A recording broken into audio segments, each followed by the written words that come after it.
They thought the dead always stayed in the grave, but that night, under the cold moonlight, Chinelo saw something that would haunt her forever. Chinelo's heart pounded. "So, all these years we've been living with a ghost?" Her father whispered yes. The children shrieked in fear, clinging to Mama Ifunanya. But strangely, Uncle Emeka didn't look scary. He didn't grow fangs, or disappear into thin air. He only looked at them with sad, gentle eyes. "I didn't come to harm you," he said quietly. "I came because I never got to say goodbye." His voice was so full of sorrow that for a moment, even Chinelo's fears softened. But the village was not as forgiving. News spread quickly, as it always did. Someone had overheard Chinelo scream that night, and by morning, the entire town was whispering. "Okorie's brother has no shadow. They say he is a ghost. Oh! Can you imagine? Living with a spirit for 12 years. By the time Pa Okorie went to the market, people were avoiding him. Children pointed, women crossed the street, and men whispered behind his back. Mama Ifunanya was furious. "Okorie, see what you have caused us! You and your stubbornness to keep this secret." But Pa Okorie only lowered his head.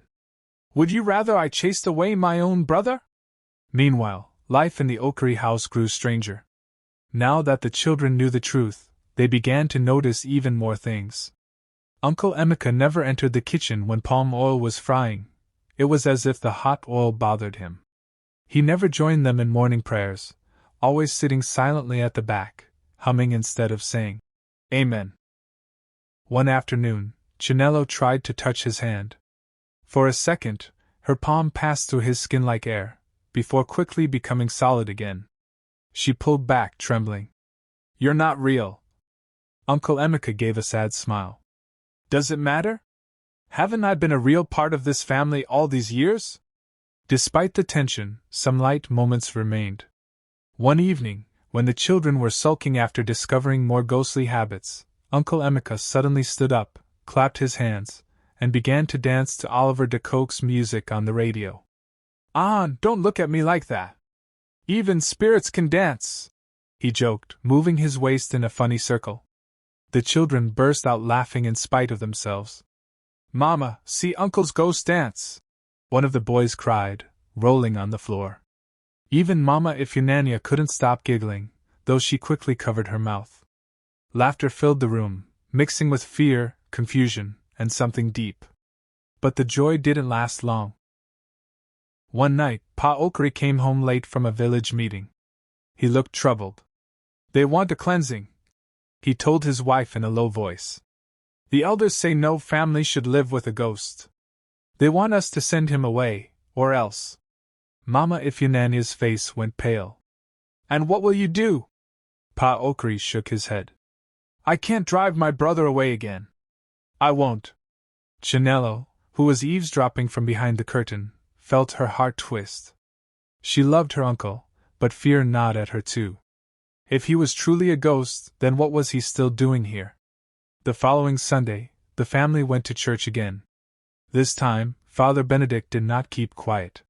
He stopped the service midway, pointed at Uncle Emeka, and declared, "This man does not belong here.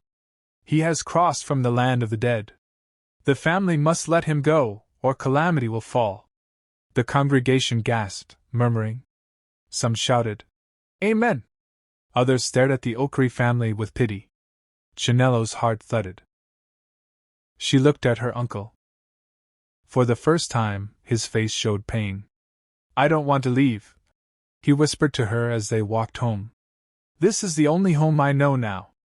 That night, as the moon hung low, Chinelo couldn't sleep. She crept outside to the yard and found Uncle Emeka sitting under the mango tree, staring at the sky. "Uncle," she whispered, "why are you still here? Why didn't you rest, like other people who die?"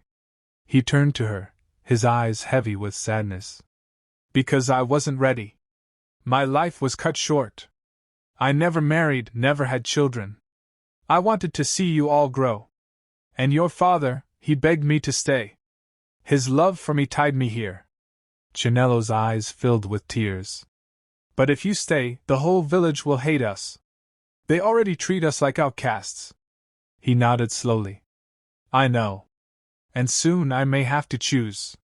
As she walked back inside, she overheard her parents arguing in their room. We cannot fight the whole village, Mama Ifeanyi said. The elders are angry. Father Benedict has spoken. If we don't let him go, they may come for us. But Pa Okorie's voice shook with pain. He is my brother. I will not lose him again. Chinelo pressed her ear to the door, her heart pounding. She realized the family was at a breaking point, torn between love and survival. The storm of truth had finally come. And deep inside, Chinelo knew something was about to happen that would change their family forever. The night after the stormy argument between Pa Okorie and Mama Ifeanyi, the house was quiet, too quiet. Even the usual chirping of crickets seemed to disappear. Chinelo couldn't sleep. Her mind was full of fear, sadness, and confusion. She tiptoed to the parlor where she found Uncle Emeka, sitting silently, staring at the family photo on the wall. In the picture, everyone looked happy. But his face, faint, almost fading. Uncle, she whispered, what will happen now? He smiled faintly. Ah, Chinelo, you've grown into a wise young woman. You see more than others. Her eyes filled with tears. But I don't want you to go. Even if you are a ghost, you've always been part of us.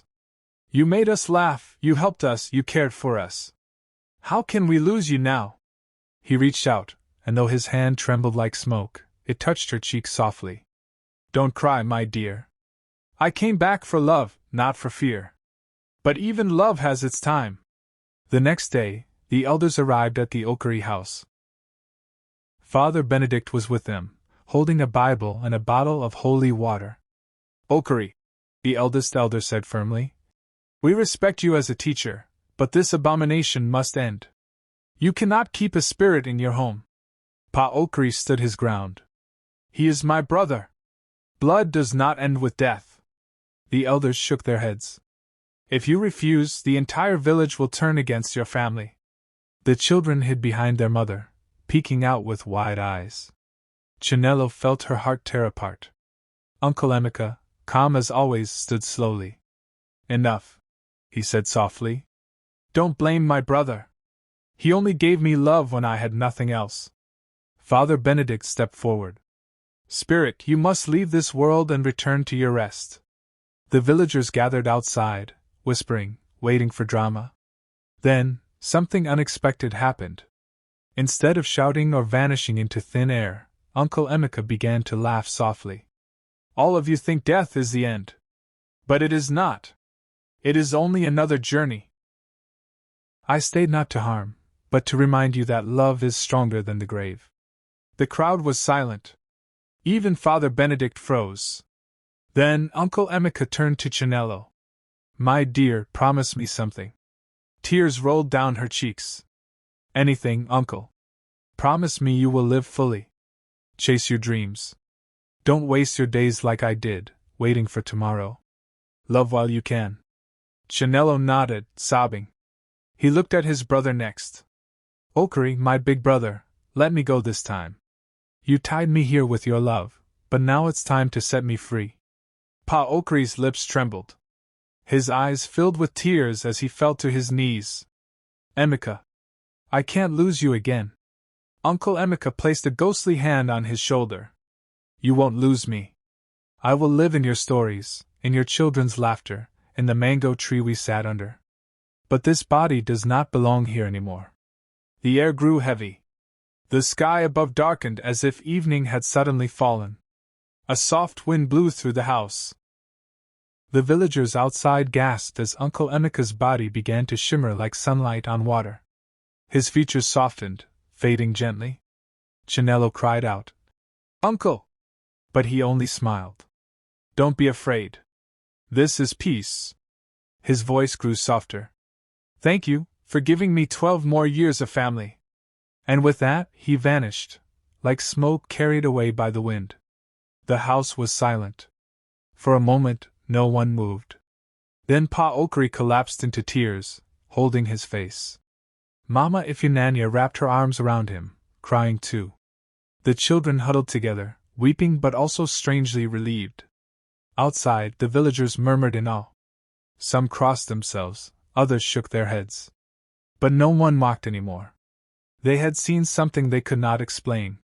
That night, for the first time in 12 years, the Okorie house felt both empty and full. Empty because the chair in the corner would never hold Uncle Emeka again.